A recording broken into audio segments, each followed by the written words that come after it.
All right. What is going on, everybody? Frankie here for the Bakersfield Gentlemen. I don't know why I had Facebook open. Facebook open. We're not on Facebook. We are not on Facebook today. Dang it. I totally messed that up. Terrible. All right, there we go. Now I have YouTube open, which is what we wanted open. Oh, you know what? So do I. There we go. How's everybody doing out there? Happy Cinco de Mayo. Yes, it is Cinco de Mayo. And I totally spaced out we weren't going to be live on Facebook because I made all these delicious drinks and have all this stuff to show everybody. And now no one's going to see it. Well, they can still watch it. Technically, we are live on YouTube. Yeah, we are. Let's go ahead. Let's go ahead and start the intro. Let's go ahead. We're going to roll this intro, and then we'll get into all of it very soon, guys. And we'll have the recipes for all of these in the comments, in the description, for the podcast. Right.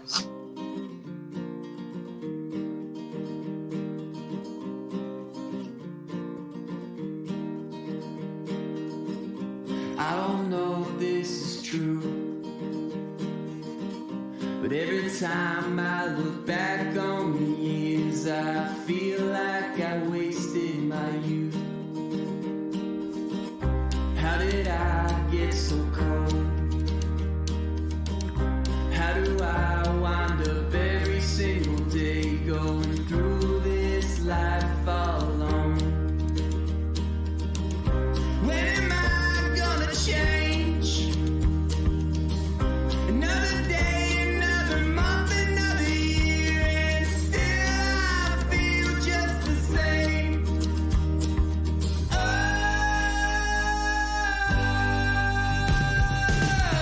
help me, I can't shake this feeling away.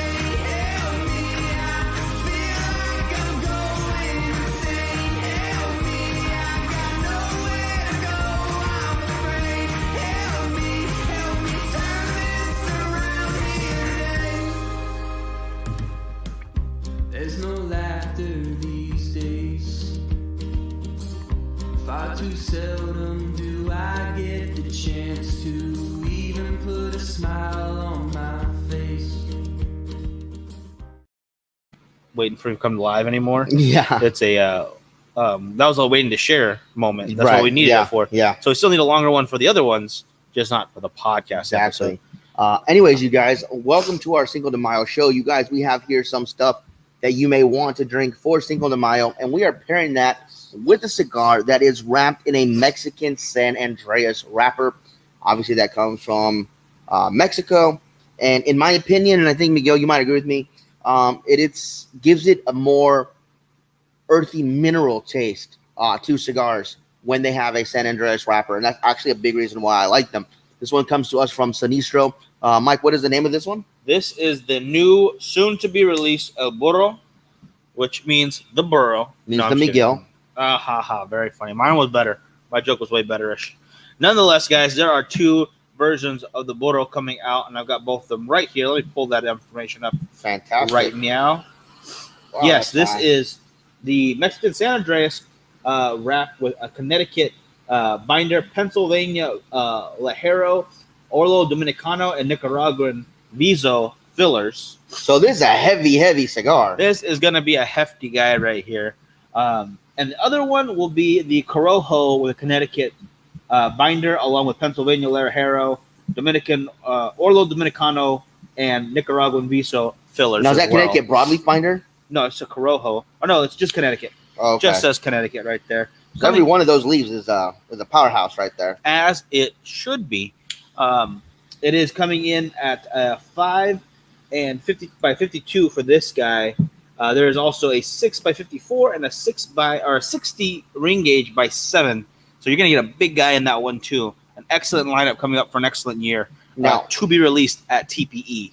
right off the bat, you get that mineral taste that I was talking about. Nice. Right off the bat. It is fantastic. It's a taste that is acquired. If you're new to cigars, it may not be a taste that you like right away, but definitely if you keep smoking more San Andreas cigars, you'll learn to appreciate it like I did.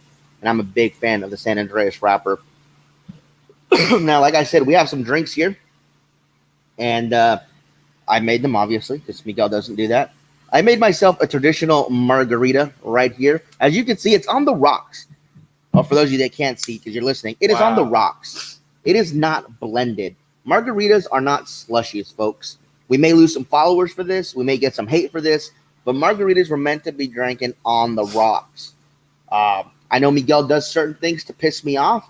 He will order White Russians, which irritates me. He will sip on Jaeger bombs, which irritates me. But the number one thing I think he does is he will order a margarita blended, which is just an insult. To insult to what? People who like delicious drinks? To alcohol, to Rick. All of those things, and we're not supposed to mention comments. What are you doing to me? I am. You're not supposed to. Again, is the pot. Oh my goodness. All of those drinks that you mentioned, I get them because one, they're delicious, and two, they piss you off. White Russians are great. No, they're not. There's margarita. nothing good about heavy cream and vodka. It's not heavy cream. It's half and half. Whatever. And there's nothing good about dairy and vodka. No one's getting clumps of friggin' cottage cheese and going, let me put some vodka on top of that. No. It is regular creamer deliciousness in a coffee. So you guys see here, this is just a classic margarita in a rocks glass. The only thing you guys need for margarita is obviously a good tequila. Do not use Jose Cuervo, you guys.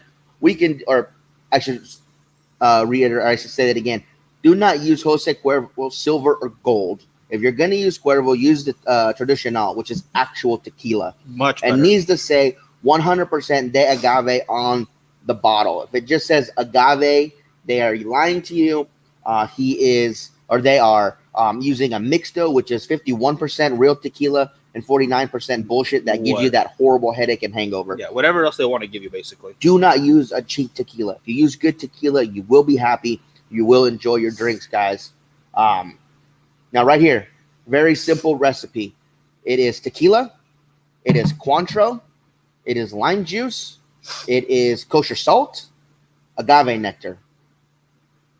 Simple stuff. And even simpler than that is the drink I have right here, which is another tequila drink. Again, all of these are different bottles we have in front of. We have 3 different tequilas right here. All of them have one thing in common: 100% pure agave. That's right. All they really need to have in common with each other. And some of them will be better than each other, but you're much more likely to get something good as long as you don't go to something that's a mix. And now I have right here Tequila Sunrise. It is orange juice, tequila, and some grenadine, along with, this is just a touch because I wanted it. It's a blood red orange slice. It looks good. It looks good. I thought, yeah, good touch, right? Yeah. I just wanted it. Let's go ahead and mix that up. For those who can't see, you can hear that though. Oh, listen to that deliciousness. And that creates that beautiful rosy orange color mimicking the sunrise. It's a fantastic drink. It is going to be a little bit sweeter than my margarita, but it's a fantastic drink. Both of these were served on the rocks as they should be. Obviously, Miguel can sip on that one if he wants. Honestly, I could see that going, oh, that's a good one. Good job. That's excellent. Actually, that could probably use a little salt too, honestly. I don't know why it doesn't have that. Just a little bit. Just to cut that sweetness. Now, I will say, I do use kosher salt when I make my margaritas, but I only like to salt half the rim. I did a little bit more on this one accidentally. But sometimes you want the salt, sometimes you don't want the salt. And the important thing to remember is when you're making a margarita, and you guys want to use my recipe, and I'll put it in there so you guys can see it. It is a 2-1-1/2 ratio. So you're going to use 2 ounces of tequila, 1 ounce of Cointreau, 1 ounce of lime juice, and half an ounce of agave nectar. No, I thought you were going to say it was 2 ounces of salt. It's like throw it in the cup. No, I'm just kidding. So you can get willy-nilly with the recipe and not rim the entire glass with salt. But blending it, that's a crime. Yes, absolutely. Yeah, that's terrible. Absolutely. So next you're going to tell me that John's Incredible making their slushies is also bad because they just use wine and ice. That is not a margarita. They use wine. It's not a margarita at all. No, that's not even close. It's not even, I don't know why they call it that. They could just call it what it is because they taste fine on their own. Yeah. But it's not what it is. I don't care what Frankie has to say, but I'm still always going to enjoy a blended margarita. It's great for the summer. It's better than the daiquiris you like to drink. Daiquiris are meant to be blended. Daiquiris are meant to be thrown in the trash. They're not a drink. They're not anything. Okay? A true gentleman does not need a daiquiri. No. Then a true gentleman wouldn't have a slushy drink. When it's really hot outside, you need one. Okay? Then how can you hate on a daiquiri? Because a daiquiri is gross.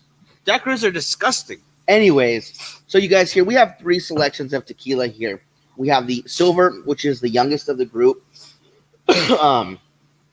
aged anywhere from, I believe it's 3 to 6 months for a silver, and then you go up to the añejo, which is a step up. It's been actually how the name sounds, rested, reposado. Anywhere from that 6 months to I think almost 2 years, they can still classify it as a repo. Yeah. And then anything over that is going to be an añejo. They have like a extra añejo or super añejo, but it's still just an añejo. And these have been aged the longest. These añejos, especially this one right here, is a really good one. If you guys can find this, it's very popular. You definitely want to pour into like a snifter, like you would for brandy, and sip on it. Yes, I've done it out of shot glasses, just sipped on it. But that's not something that you want to shoot, not something you want to mix. That's something you want to really enjoy by itself. I think tequila of any drink that you could go from top to bottom of quality, you can still mix any of them to get a really great drink. Like, you should appreciate the subtleties of this guy a lot more of the añejo, but I still think you can make some pretty interesting combinations. The same way that the people over at Cognac added that cherry spice, whatever it was, the apple orange blossom spice, orange blossom tea. Orange blossom tea. I thought it was a spice for some reason a little bit there. To their most expensive cognac, and still came out great. They added to the flavor still. So, but they only added one thing, and that was to slowly enhance the flavor. They weren't muddling it with 6 or 7 different things. They still added stuff to it. Even their most prized item in there, they added to it. So you could do it for any drink, really. The more I think about it, the more I say you can expand that palate, right? To a point where I would never take. I can't even think of a tequila that would be blaspheming, because there's just tequila, in my opinion, is just something you need to enjoy any way you want to enjoy it. Right. So you should be able to sip on it. You should be able to shoot it. You should be able to mix it. Here's the thing: an extra or an añejo tequila is more like along the lines of a single malt scotch. But see, there's a problem. You would not take that and make a whiskey soda out of that. But I can't classify the same as the two, because this is going to go bad after a while. Once these are open, you got about 6 months. Oh, that is a very, very good point. Yeah. Agave nectar to make these is very fragile. Yeah, that is a very, very good point. It breaks down. So enjoy it however you can quickly. It's what is that episode of Frasier where they're talking about the tango or something? You don't know where your next meal is coming from. You don't know this, but it doesn't matter because we got the tango right now. Well, nothing else matters when you got tequila in hand. Okay, don't worry about the proper glass to drink it out of, the meal or the time of day or temperature. Just enjoy it and keep going forward. Although you really don't need anything, even with the silver tequila. There's some I like to sip on just like that. Maybe a little bit of lime, but then again, you don't need that either. It just depends on what you like. It's not like where I'm going to be like, why would you mix your 15-year-old's whiskey with something? Because you're usually not going to find a 15-year-old tequila, right? Because they got to be younger. They got to be a bit younger. Yeah, no, that's a very good point you bring up. Once you crack the seal on a bottle of tequila, it's a race against time. You need to finish that bottle within 6 months, because if you don't, you're going to lose a lot of the flavors that make it unique, especially when you get into the older ones. You really want to make sure you finish those off. Yeah. Excuse me, guys. This cough just does not seem to want to go away. Again, we have another drink to bring to this group. Oh, yes. And this is a fantastic beer from Stone Brewery. It's called the Chocovesa. It is a Mexican ale. For those who are actually watching this right now, if you are not, it is, again, from Stone Brewery. Upside down logo on their can. I miss it from the bottle, honestly. Yes, it was. In my opinion, it was a lot better in the bottle. It just hit different. Yeah, so it's the Chocovesa. This thing, sorry, it's not an ale. It's a stout. It's a stout. It's an imperial stout, and it was inspired by Mexican hot chocolate. So for those of you that know, it's Abuelita's hot chocolate. And this thing is absolutely fantastic. It says right here, stout brewed with coffee, chocolate, cassia peppers, vanilla, cinnamon, and nutmeg. And it is a fantastic beer. If you guys can find this, try it if you like stouts. It is one of my favorite beers. It is, like I said, inspired by Mexican hot chocolate. It is fantastic. It pairs unbelievably well with a San Andreas wrap cigar. I had mine with the Gran Habano Azteca. I think you had the Rocky Patel, or did you also have that Mhm. at the same time? Rocky Patel, Mm.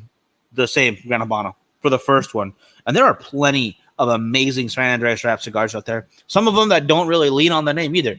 Just like the Azteca kind of leans towards that Mexican San Andreas wrapper. The Rocky Patel, San Andreas does. The Roman Violeta, San Andreas does. In all honesty, Patel is a Spanish name. It means warrior. It also means farmer in Hindi. Mhm. So I don't mean to come off as uncouth or be in the wrong here, because I could be wrong when I say this, but I'm pretty sure Rocky's family had it in the way of the farmer. Patel in Spanish means warrior. I don't think I totally made that up. I was about to say I don't. I was gonna let you just ride with it, but it's okay. No, it means farmer. It's a what's the word I'm looking for? It almost is. It's as common as Rodriguez. It really is. I mean, it sounds fancy because we are Rodriguez's, but it's totally a normal name out there, as normal as Smith or Jones or Muhammad. You know, you just read a book. Read a book. Yeah. Nonetheless, I'm sorry about this cough, guys. you gotta knock it off. I'm tired of you. I will say that extra bit of salt from the margarita is making these flavors amazing in the cigar. I think it's ramping up the flavors because it's activating my taste buds and my salivary glands, That's what salt does. and it is fantastic. I am really enjoying it. Again, this is the El Burro from Sinistro. This will be released at TPE this year, so I'm really looking forward to next week when you get some more from James. For those who can't see, it is burning very well. I have a razor sharp burn right now. It looks like a little bit of some tiger stripes growing out in the ash. I might tap this in a second, but delicious flavors. Definitely has a bit of that mineralness. Not as hefty as I thought it was going to be, and I'm about 1.25 inches in, maybe a little bit more.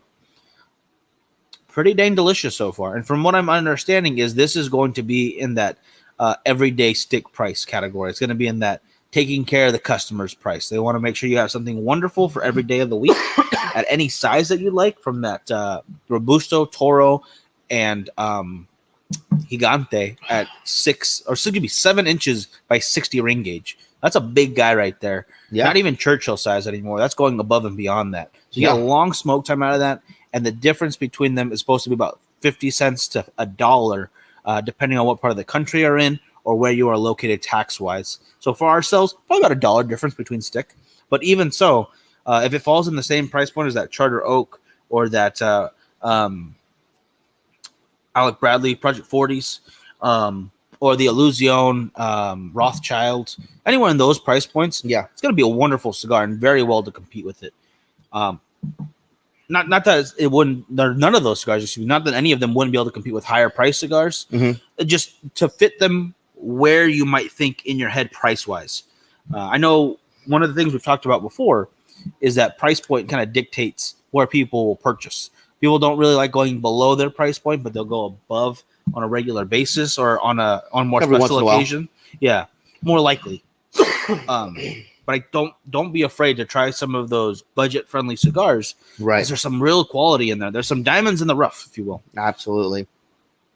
And as we get back to the tequilas we have here for you guys, I'm going to go over what I would like to do with each one of them, and then Mike, you can let me know what you'd like to do with each one. Sure. I'm going to start with the Anejo, which is this guy here. This is the one that's been aged the longest. This is the one that I like to put into a glass and just sip on, whether it's with the cigar or not. That is one that I like to savor the flavors of, like a good scotch or a good rum or whiskey. That's what I like to do with that. Now, as it goes to the Reposado, that is what I will do shots of. It still has great flavor, but it is fantastic if you just want to take some shots. And of course, the silver, that's what I use to mix drinks with. That's a good point. I'll go backwards and go silver. Silver definitely mix, but I can just as likely sip on that sometimes because it's got this nice bite to it that depending on what you're eating or what you might be enjoying at that time goes really well. Barbacoa and silver is a nice little combo. Just if you want to get fancy with it, if you're looking for a meal and a drink for your Cinco de Mayo. Reposado, I could sip on that no problem. And I could go mix in either of these drinks really nicely or in some other stuff. I've had just tequila and seltzer, like a vodka soda, tequila soda is just as good to me, Oh, if yeah. not better, because it's got a little bit extra flavors versus where vodka. I like vodka. Don't get me wrong, but it's just you want a clean taste to it. It doesn't matter if it tastes good. It's just if it tastes clean. Tequila is a little fancier than that. It's a little better, like a rum or your brandy or your whiskey. Mhm. It's got actual flavors to it. Right. Vodka just needs to not hurt. So it's a big difference between a vodka soda and a tequila soda. That is something I'd easily do. The añejo I could do all three with. I could sip on it. I could pair it with a meal. I could mix it in a drink and be super happy because it's going to bring different flavors to your drink that you just can't get if you don't allow it to age as long. And I just cannot get on board with mixing it like that. well, it depends on what bottle you're looking at. If you're looking at the añejo from 1800, what is it, like $25-$30? Inexpensive. It's inexpensive and it's good. It's really good. I mean, maybe you're not going to grab a bottle of Patron just because it's expensive. It's the name brand, really. I honestly, wouldn't grab guys. a bottle of it anyways. It's not that great. They have it a lot of places because of its recognition and because they can upsell you on the price versus their house blend or whatever it might be. It's just not that great. It's not worth that price point when you have other great stuff out there like Cazadores or 1800 or Or any of these here. Well, any of these right here. In fact, I bought this guy. What is this? The Exotico Reposado, just because of the logo right there. If you guys can't see that, it is a sugar skull right there, little flowers, and that bright white skull logo. Just because I knew it's 100% agave, it's a Reposado, so it's going to be a little bit aged, and it's a pure. So at the very least, it's going to be quality. At the very most, it's going to be great quality. So Mhm. I like that. And it's nice to be able to try different stuff, especially in the tequila realm. You don't need to spend $120, $150 a bottle to find quality. Mhm. It's much easier and it's much more cost effective to grow a tequila collection. Just make sure you don't open it up because then you need to start drinking. Right. No, that's absolutely right. And guys,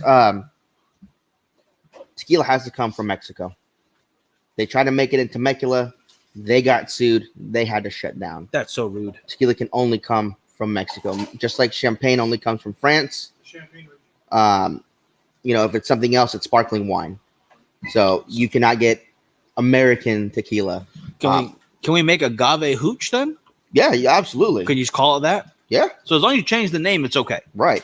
That feels like because they try to change it a little bit. They changed it to tequila. Temecula. And there's also vodka, which also got stopped. right. So, because that one wasn't even calling itself tequila, it was a vodka tequila mix. So it's technically a mix, though, which you can make anywhere, I would assume, because it's not tequila.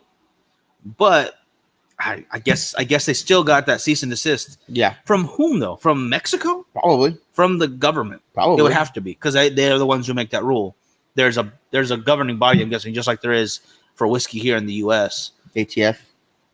But the ATF doesn't send someone a cease and desist. They will.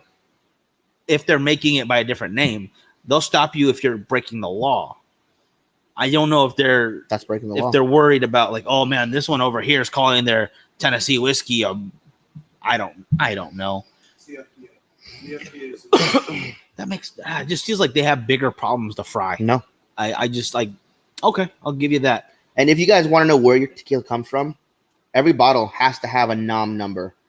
That will tell you exactly where it was made. Tells So you on how the delicious it back is. of on the back of this one, the NOM is 1122. You can go into their database. You can type that in, and it'll show you exactly where this bottle was made. Oh, where do you find that at? It should be somewhere on the bottle. Oh, right here, 1603. This So one's it's 1437. a delicious nom rate of 1603. That's a lot of noms. That is not a rating. That is just the that's a location really, of where it was That's made. a really excellent amount of noms. You go nom nom nom, and 1603 times. That's how delicious this bottle will be. That's incredible. I had no idea. No, obviously that's not at all how you rate tequila. And in fact, I don't know how you rate tequila. I just rate it how I like the way it tastes. Yeah, no, you definitely can do that. I mean, obviously, professional tequila tasters, which there are a lot of. I did not realize that. It's still They will taste for the spices that you get. They will taste for the sweetnesses that you get. They will taste for the refinement of the ages that you would get. So there's a lot that goes into it. Well, just the maturity of the plant itself is years. I think it's like 8 years to get a proper agave to grow. Mhm. So you're not looking at just because this silver is what 6 months, 6 months aged, and not even have to be 6, be 3 months somewhere in there. Yeah. Does not mean that that's all it took to make this. It's a decade of work. Oh yeah. To get a good plant, to get a good harvest, to know what you're doing with it. It takes generations. The same way, whiskey makers or tobacco growers or coffee makers learn their craft over time. It's passed down generation to generation. The same with the tequila region. Absolutely. Which is where in Mexico? We're looking not too far from the border, I thought, right? In Mexico. In Mexico. I want to say it's more inland. It's between South America and America. You're not wrong. You are not wrong. There's not a Hawaii of Mexico or an Alaska. No. Closest thing they have is Baja California. And that's just a peninsula. Yeah. A real big peninsula, which I still say, the U.S. might want to make a bid for that. And that'd be kind of cool. But, whatever. Fishing. Good fishing, good land, good people. It's a great spot. Next part of the topic. Oh, my goodness. Next part of the topic, Mike, is how was your drink? It is going very smoothly. I like it a lot. Again, the point I made earlier, I think it could use a little bit of salt too. A little bit of the rim just to kind of fight that sweet, because it's very sweet.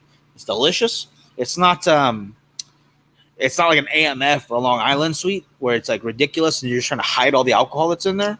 It's still something more like along the lines of an old fashioned or a whiskey sour, where it's still highlighting that one alcohol aspect and building a drink around it, versus, man, if I put 4 different shots in this and put a bunch of grenadine and not grenadine, what is it? Blue Curacao and Sprite on top of it, they'll never know it's in there.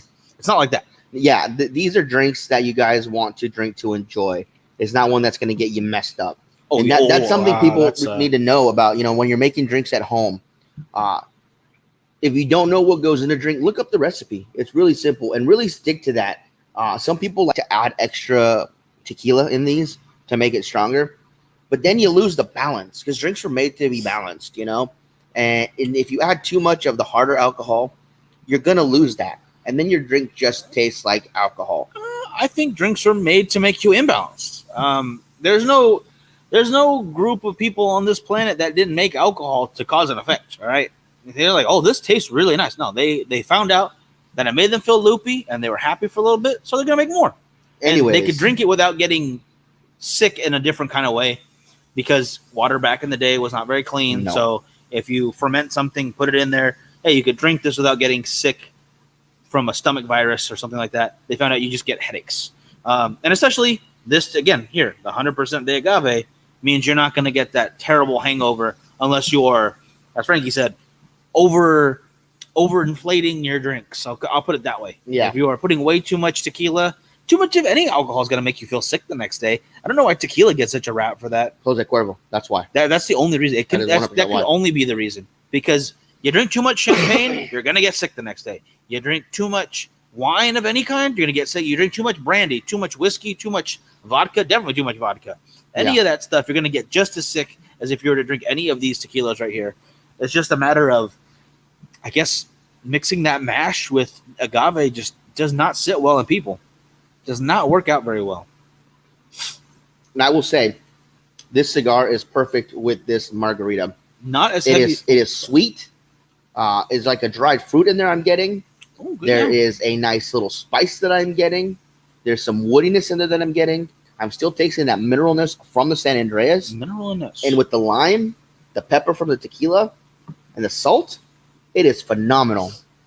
I agree. This cigar is going very nicely. This is very sweet, and the mix of the two is almost like when you have a very sugary coffee or a little bit of chocolate with your cigar, minus the chocolate cocoa notes or the coffee tones. So think of that sweetness getting in there, along with the mineralness. Definitely sticks out for me still. Mm-hmm. A little dried fruit was a great word for it, for the cigar itself. A little bit of dried fruit in there, a little bit of pepperiness. Very nice together, and not as strong as I thought it was going to be. Because again, the blend for this, let me get my notes. It's a heavy blend. It is, again, Mexican San Andreas wrap with Connecticut binder, Pennsylvania Alajero, Orlo Dominicano, and Nicaraguan Viso. So that's the sweet right there. The Viso is that sweet. Mhm.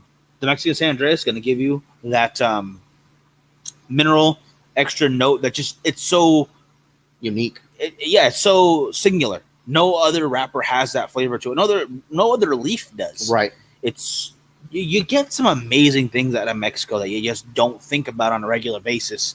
You get Luchador masks. the number one chef in the world right now. Apparently, She is yeah. from Mexico. Some of the best yo-yo players in the world. She works at Taco Bell, right? She makes the burritos. You shut your mouth. Your mouth right there. I will go make myself. I will go make a blended margarita right now. We don't have a. I will figure it out. I will smash it myself. I'm a born smasher. Anyways, so yeah. As far as Miguel's drink goes, guys, I didn't go over the recipe for his, but it is 4 parts orange juice to 2.5 parts tequila to 1 ounce of grenadine. I think it's a little too much grenadine. I think grenadine's really, really sweet. So that would, even though I'm contradicting myself, I would be fine if somebody wanted to pull back the amount of grenadine because you're not upping the amount of alcohol. Half an ounce. But the grenadine is really there just to give it an extra sweet note and to make that red color come through and make it that orangey color. I even mixed it, and it's still kind of sitting back to the Yeah, bottom. it is. It is a thick liquid. And when you mix drinks and you layer drinks, that one always sinks to the bottom. So anytime you see a drink that's layered and you wonder why that's because it is the heaviest, the most viscous, Ooh. it is at the bottom. Yeah, I just mix it again. Yeah, it's a lot of sweet. It's syrupy. Yeah. But that's what it is. It's syrup. That's why they make some very unique shots with that. The Warhead, I believe, uses that. There's a lot of cool looking shots that use grenadine. Well, yeah, But it's of what it because does. of how thick it is and because of the color. Yeah, and it's not gonna add alcohol to it. Right. So you can do a couple more cool looking shots that night versus like, oh, let me get a 4 Horseman and let me get I'm going home now. I feel sick. Now, I would like to see how it would taste if I mix some orange bitters in there. Maybe What? to cut the sweetness. What do you call it? Do you need to shave into a hipster beard? Because like not everything needs bitters. No, I agree. But, because of the sweetness of that, because of the orange, because of the grenadine, I wonder how throwing in a couple dashes of bitters. Switch the orange juice for limonade. Add a little bit of salt. Boom. That's basically this with grenadine. No, it's not, because that's also got what do you call it? The heck else? The Cointreau? agave and the Cointreau is way different. Grenadine doesn't taste anything like agave. They're 2 different sweets. So, point for Miguel. Or if you want to stay with orange, fine, stay with the orange. But yeah, like you said, cut the grenadine in half. I would still add a little bit of lime to it and the salt. I think just lime and tequila is just a great pairing. yeah, it is. I mean, lemon's good too, but it's not as good. A little bit of salt in there. Yeah. I was That's how just good trying it to I was is. trying to be careful with it. Now, if you guys order a margarita in the restaurants, Get it blended. Don't listen to Frankie. A, get it on the rocks, and B, ask about their tequila menu. Now, if it's a really good restaurant, they'll have a couple different options for you. If not, you're going to have 2, Jose Cuervo and Patron. Ugh. Even though I'm not a big fan of Patron, I think it's just overpriced, and I don't think it's worth the money. I would much rather have that in a margarita than Jose Cuervo Gold or Silver. That stuff is not real tequila. Please stay away from it, guys. I cannot stress that enough. I, like many young Southern California boys, fell victim to it back in the day when I was younger, and we would all buy bottles for like $15 for the big-ass handle of it and drink it and thought we were badass and wake up the next morning hungover, and that is why. And because it's gross. It's definitely gross. It's not something to drink. Now, another option, though, is mezcal, which I'm not a big drinker of. It's not bad. It just has a different, distinct taste. And a worm. Does it have to have the worm to be mezcal? All I know is when I was growing up, if it had a worm in it, was mezcal. I don't think that's a rule, though. I think It is a law. It is a law like air. I don't think air's a law. It is. I don't. I Air think, law. Oh, air law, like sky law. Mm-hmm. All right. Well, anyway, not what I was thinking at all. But I'll take your word for it. I'm gonna say that you're right for now. Let me get this going again. Excuse me. But yeah, I figured you gotta have more than 2 options Well, as a lot of bar. well, I'm saying a lot of restaurants that maybe not have a bar, but they have alcohol to serve, they'll only have the bare bones minimum. If you're in California, you should have more than bare bones. I'm You just saying should. that California, Arizona, New Mexico, Texas. That's about it. Maybe Nevada. You should have more than the bare bones. Maybe Florida too. The western down states. I know that's the East Coast technically. or the southern states. Southwest. Southwest. So no, because then I'm saying it's Florida still too. That's not Southwest. Just the southern or further states along that border, along that area. That's going to have people who know how to appreciate it from the get go. I think everyone should appreciate it. Oh, absolutely. The same way that I think the world has learned to appreciate Scotch and whiskey, or whiskey technically. It's all whiskey. I think we need to get more appreciation for proper tequila. Yes. Just even I think vodka has a good appreciation for it. Now, I wish we had it. I mean, we have the bottle. We don't have any more. Dame Mas Tequila. That is taking tequila to a different level, to a wonderful level. It is a very good. I believe it's a reposado still. Yes. They just came out with an anejo. Oh my goodness! It comes in an opposite color bottle. It's white with blue. Wow. Okay, so we need that Now, what did they finish? Dame Mas Tequila. I'm gonna grab the bottle. Grab the bottle. I'll let Frankie explain it, but we had a chance to talk to the owner, and if you can go, we got to find that video. I'll get a link to that somewhere. I'm sorry, no, this is the anejo. They just came out with a reposado. Okay, so we had I had it backwards. we had the most aged one that they make Yes. so far. Which I'm glad they went with that first. And this nom number is 1551. That's a lot of noms. Yeah. So this tequila, you guys, is phenomenal. If you guys can find this, buy it. It is the best tasting tequila I have ever had. And I've had a lot of tequilas. It is, I can't even explain how good it is. It is finished in sherry casks, which is unheard of for a tequila. And it gives it such a sweetness and a nice another layer of flavor that you could probably give this to somebody in a snifter and they would not even know they're drinking tequila. That's how amazing it does transformation once you get it. It is on the expensive side, especially for tequila. I think it's like $160 a bottle if you can find it. You're looking at anywhere from $160 to $220. Honestly, I'm not going to consider that expensive because I would spend that easily on a good whiskey or a good cognac. It's delicious. I think it's very much worth it. It's so smooth and it's got that little bit of extra sweetness to it. You don't even know you're drinking tequila sometimes. Yeah. Now, would you mix this with other stuff? No, I would not. It's it would be like, oh, man, I'm trying to think of something that I would mix rum because I like rum. Johnny Walker Blue. Yeah, I guess. I'm trying to think of another sweet alcohol, but I just wouldn't mix because it's almost Jack like a Daniel's mixed drink. Sinatra. It's sweet in a different kind of way. It's just already almost like a mixed drink on its own. It's got all the flavors that I want. It's very complex. It's one of the most complex tequilas I've ever had. Just because it doesn't have a bite to where I can't get out other things from it. And I'm going to go out on a limb here, and I'm going to get confirmation for you later.